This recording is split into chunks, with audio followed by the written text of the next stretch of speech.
Hello and welcome to the first of a series of programs we'll be doing on behalf of the Department of Community and Cultural Affairs.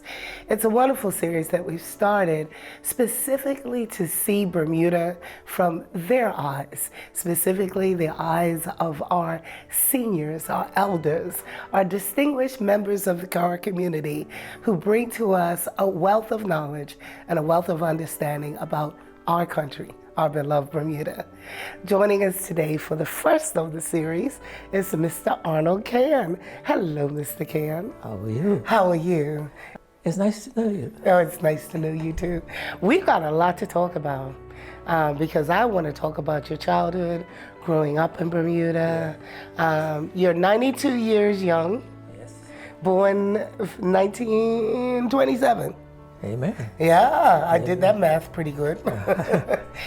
Tell us about Bermuda 1927, because that would be inside of all the rest of the world, of course, was dealing with the World War I, and all of that was going on during that time. Tell us about growing up. What parish did you grow up in? Pembroke. Pembroke Parish. Yeah. Okay. Tell us about your childhood growing up in Pembroke. And where in Pembroke? Well, we were extremely poor as a family. Should I mention how we used to eat? How many were in your family before you tell me how many you? 3 of us, three boys. 3 boys? Yeah. Okay. My mother died very young, and I was very young at the moment, and I can't remember her. Cannot remember my mother. Wow. Wow. When you say she died young, was it a disease that was prevalent, or No, you don't remember? She died after having Childbirth. the last boy. Yeah. Yeah. So you had 3 brothers. Well, I'm the only one left. Yeah. Your brothers' names? Jerry and Roderick. Right. All right. So you grew up in Pembroke. Yeah. And you said, when you say extremely poor, what does that mean for us today? Okay. For me to have meat, it may sound awful to you folk, but I had to travel from Coxs Hill to the stalls. The stalls is where they used to kill livestock. And I had to bring the guts home. I had to wash it, clean it all out. And the guts, my father used to cook and sauce it so much that, and that was our meat. So when you say Coxs Hill to the stables, where was the stables? You mean the stalls? The stalls. The Princess Hotel Right. in Hamilton. Yeah. Just a little way past there. Okay. It was we used to also make ice and various others. Yeah. And the stalls, as I mentioned, stalls, they kill all the livestock that they brought in from America or wherever. They used to kill there and sell, And your dad used to sauce them and make sauce. Oh man. Yeah. You folks don't know. Yeah. You folks don't know how. Sauce is almost like a pickling. And It's a jelly. It goes to a jelly. Yeah. But I didn't like most of it. I didn't like most of it. No. So you're talking about, were you in school? Were you able to go to school? Yeah. You did? Yeah. Where'd you go? The Pembroke. I tell you where it is. It's just before Gorham's. There's a building on the. I think it's a church there now. Yeah. That was a school. School. Yeah. A school. I cannot remember. Now you got me. Can't remember too. Okay. What I remember. Okay. Yeah. School right there, right below at the bottom of Berkeley Hill, St. John's Road. It's on St. John's. Road. Yeah. It's going from me too. Sorry. Yeah. As you come down the hill from the Berkeley Institute, you go west. Yeah. And then, like this room here, they'll probably have two or 3 classes. Yeah.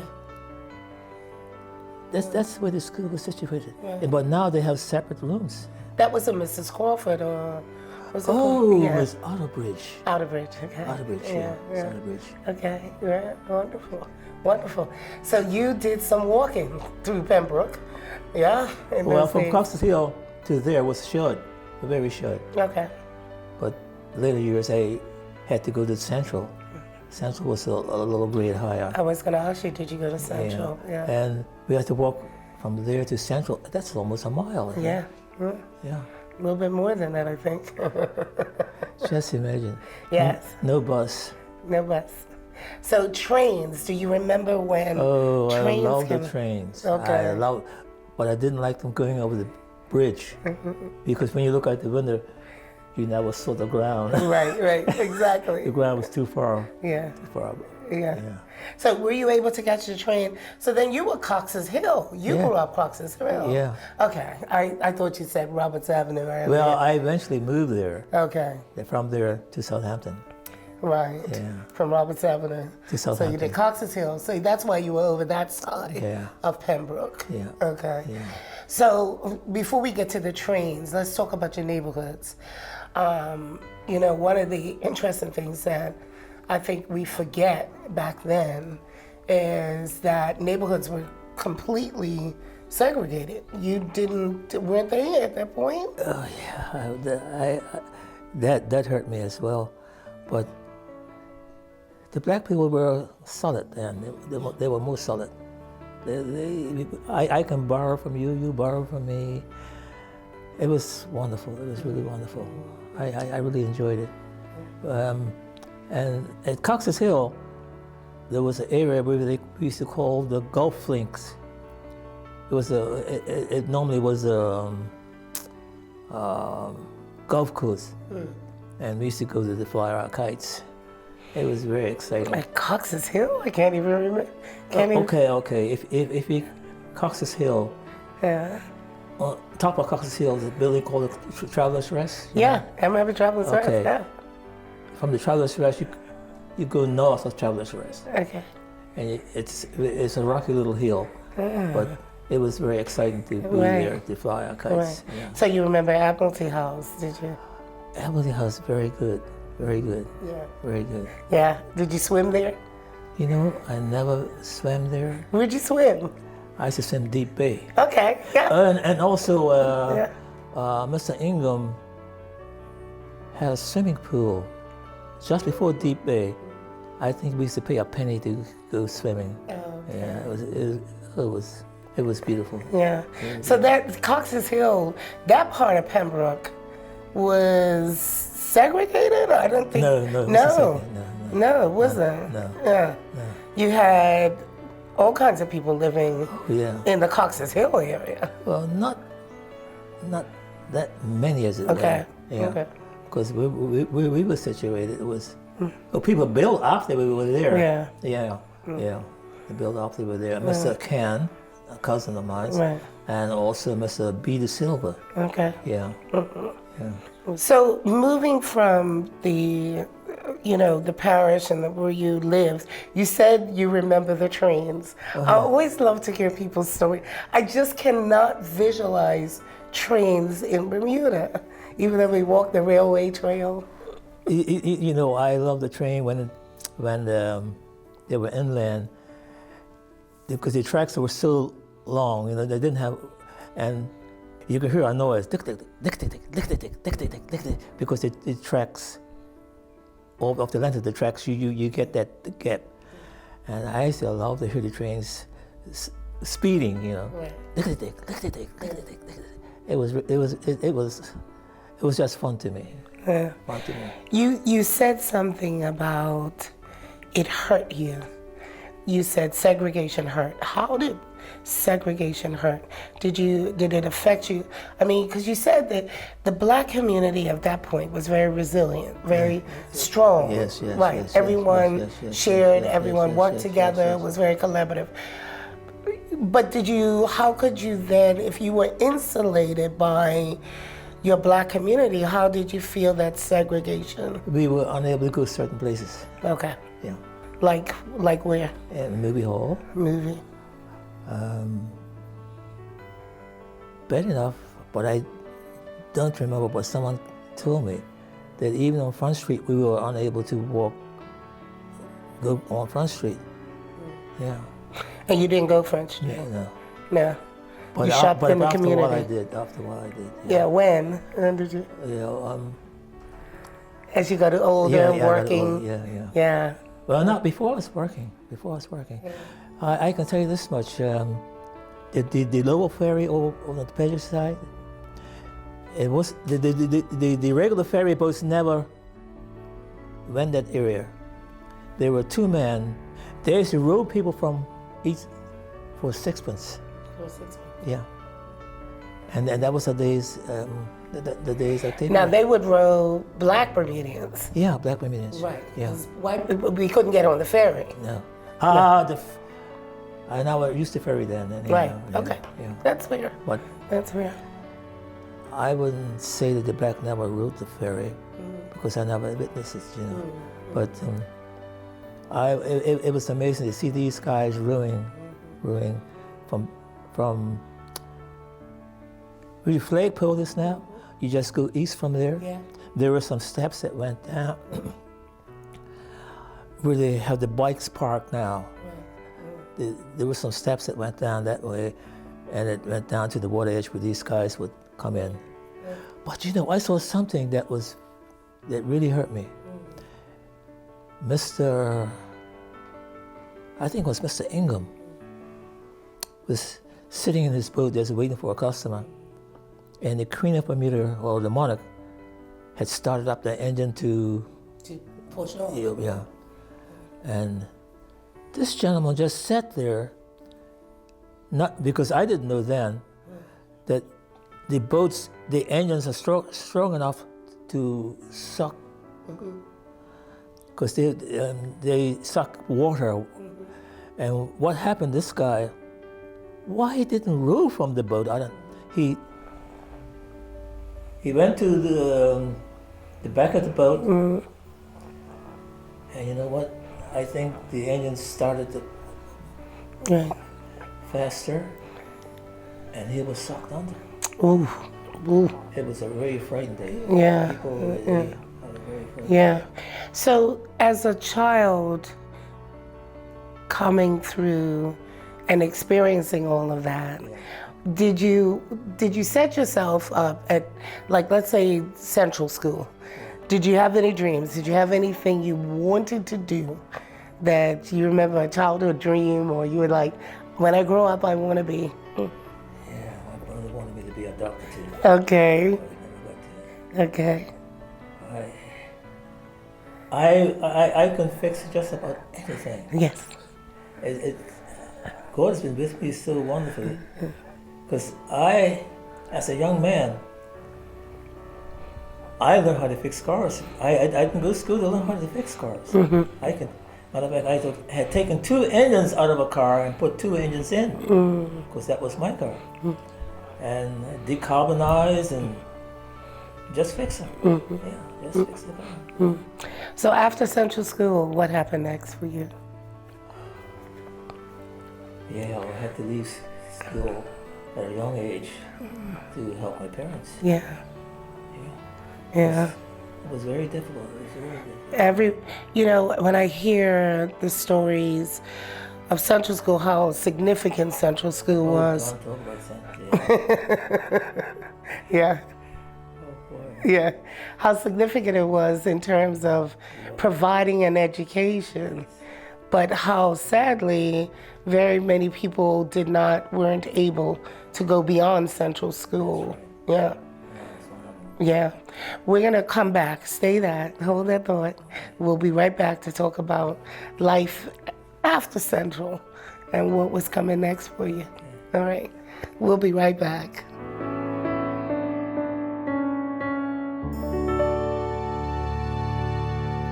And we're back talking with Mr. Arnold Cann as we continue to talk about Bermuda in our eyes. And I want to also just take the moment to thank the beautiful Four Ways Inn. They're always so accommodating to us. Beautiful location. We're in the back bar area, and we get to just sit and relax and talk to Mr. Cann. Yeah, it's good talking to you. You're a walking history lesson, you know that, right? So let's go. Central School. After you came out of Central, you said you had to come out because you had to help take care of the family. What did you do? You went into... It was so strange. I wanted occupation, right? And these two guys, they were West Indian guys, and they hired me to excavate some property. And then while I was doing that, Mr. Henson, a very nice man, he said, I want a young man after you finish. And from there, I learned how to sand floors. And he was a very nice man, a very nice man. Let me tell you this. And from there, when I was working for him, then I accepted religion as a Seventh-day Adventist. And at the office, his father had a paint shop downstairs. His office was above him. And the paint shop had a little yard where they used to burn the paint cans, you know. And now this is in Hamilton now. And this particular day, one of the painters shouted out to Mr. Henson, the upper part, and said, Mr. Henson? He said, yes. He says, I heard you have a Christian working for you. He said, yes. And he's keeping both days to make sure. That was Saturday and Sunday. Yeah. I never forget that. You were how old were you then? Because if you left Central, in my teens. Your teens. Yeah. Wow. Yeah. Wow, so you've been serving the Lord since your teens. Yeah. Wow, amazing. 19, Amen. Yeah. Yeah. Great. So you did you stay in sanding, or what ended up being your profession of choice? Because I believe it or not, guys may not believe me, but those sanding machines are very heavy. Yeah. And I used to take them up steps. And people may wonder how I had taken these up steps. Well, it was an art to it. It was an art to it. Yeah, and I used to make the floor shine so beautiful that you would hate to walk on it. What kind of wood was that, though? In Bermuda, not necessarily cedar. No. They had a lot of gum. Some of it had very much gum into it. Yeah.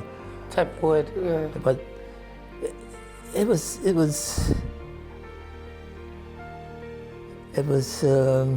The name of the wood I can't remember. I can't remember the wood.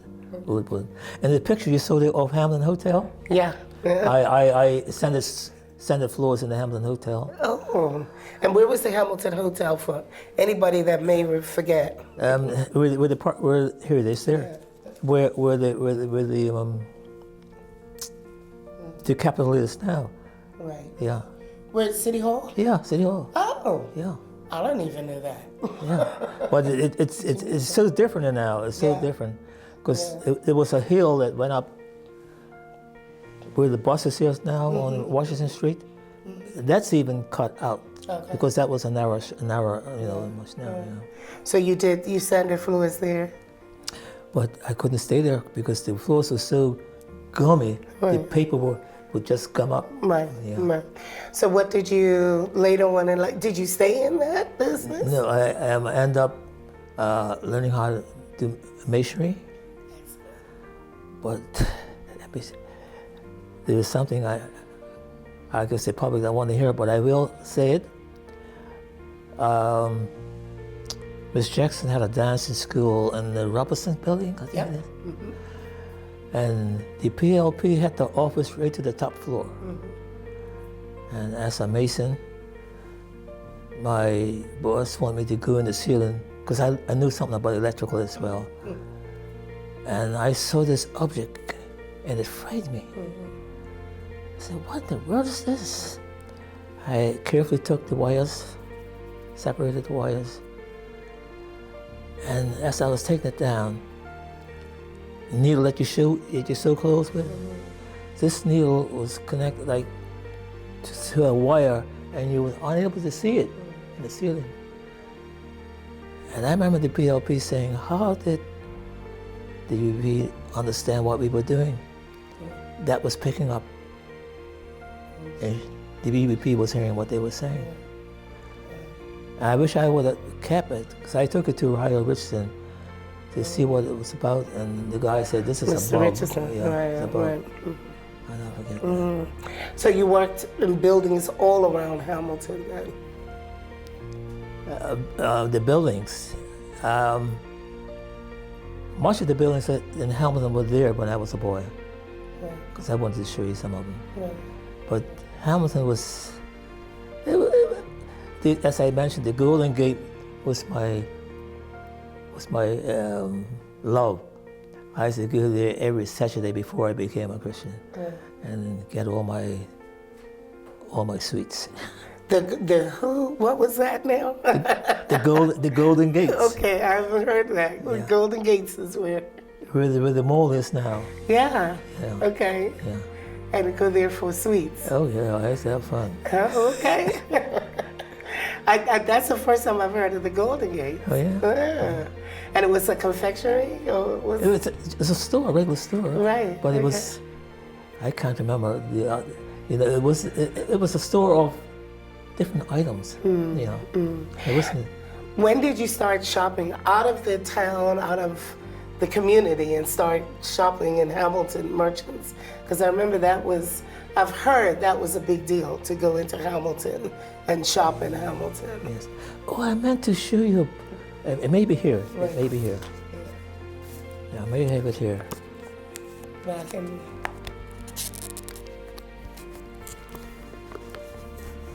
This is the book I wanted to show you. Yes. I wish my father would have given it to me at a young age. This book is a guide. Yeah, the for Bermuda. Writer's Guide to Bermuda. That shows you all the foods we had here years ago. It's amazing. So this was like a travel book Yeah, it's for visitors. but it's a history book as well. Oh, excellent. It also has about Sally Bassett. Yeah. It's the page, Sally Bassett. Yeah. I have to put my glasses on for that one. Yeah. You're better than me. Oh, what's this page? I should have wrote it down. That's fine. So this is the Writer's Guide to Bermuda. Yeah. And it gives the history, the geology. It's almost like a... It tells you how dockyards started. Mm-hmm. And I just skimmed through it now. Yeah, it's brilliant. I should have... Oh, where's it? And that was written in 19... It's okay, yeah. It's in there somewhere. Yeah. Yeah, it's a great book. Yeah, a guidebook for travelers, Writer's Bermuda. Has pieces on Hamilton, Serpentine Road, Ferrylands, the different parishes, Bermuda Eastwood, Central Parishes, the Wallaching House, down in Bailey's Bay, the caves.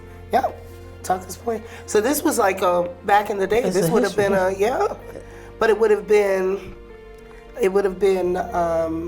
come on the boats, I would think. Yeah. Yeah. Probably people came holding these. That's right. Ready to go see Bermuda. Right. That's great. Wow. And you found it, she said. Well, my father had it in his possession. Yeah. After he died, because I just went through and found it. I said, man, I wish he would have gave it to me, at a younger age, Yeah. But it mentions also about how dockyards started. Right. Because I started to read concerning that, and also there was 2 Englishmen that was left here on a voyage where they was collecting some deposit from the whales. The whales went by frequently. Right. Where they deposit the whales. It was very rich, Right. and they thought they could go to England and be become rich. off of the. But they were caught. Okay. And that's all in there. Yeah, and they were going to hang these guys. Yeah. But they owned up to what they were doing. So Yeah. Whale oil. So as we're getting ready to kind of wind down a little bit, two other pieces that you found that I know you will share with me at some point, but it was great. You said you still have your ration card. Now that's going, and now we're going back a bit to 1945. Mm-hmm. Your ration card, yes, and also your identification card. Mm-hmm. That was in place of a passport, or that was in place of a driver's license?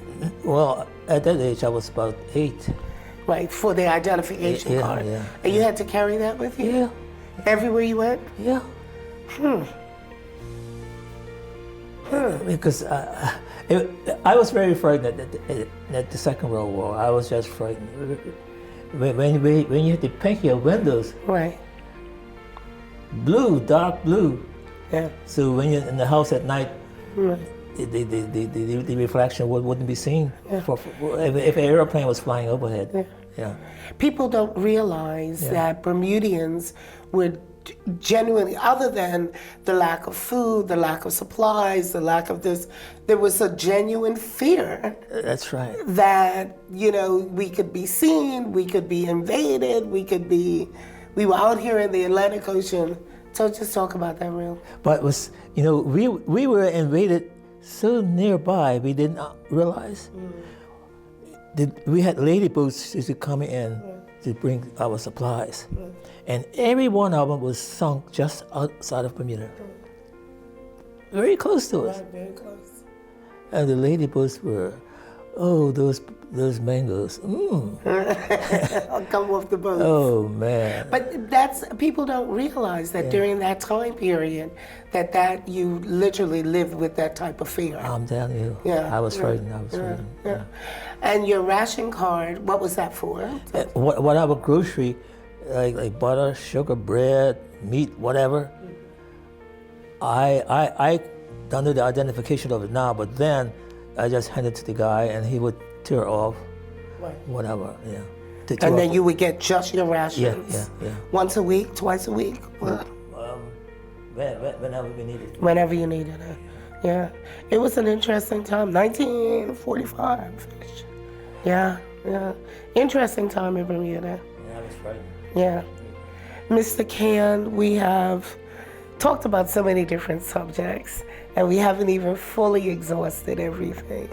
But I thank you for sharing Bermuda, the Bermuda that we don't know, that I don't know, my generation, and the generation behind me, and even further behind me don't even realize. But I thank you for sharing that. Yeah, I really do. The folks now, they have paperless, but then we had jail nuts, as they call it, jail nuts. And we had the steamroller used to roll them tight. Right. But when it rained, the rain would wash away the sand. Right. But now we have paperless, but the paperless even become holes. Right. Yeah, paved. Yes. Yes, we even get potholes now, even after that. Absolutely. Well, I thank you for joining us. I appreciate it. And I appreciate you sharing your memorabilia with us and this great book, The Riders of Bermuda, and your memories of growing up. Just one last thing though. You left Pembroke, you're now in Southampton? Yeah. Yeah, you're in Southampton now. Yeah. You left us back in Pembroke, huh? That's good. And I live near Horseshoe Bay. Oh, wonderful, wonderful, wonderful. I used to walk there 5 o'clock in the morning. Yeah. Well, I thank you, Mr. Cann. It is a joy to meet you. Arnold Cann. Amen. Amen. Formerly of Pembroke, but now in Southampton. Great man, a man of God. And we thank him for joining us in Bermuda through our eyes. I hope you've enjoyed this historical journey. Thank you for joining us.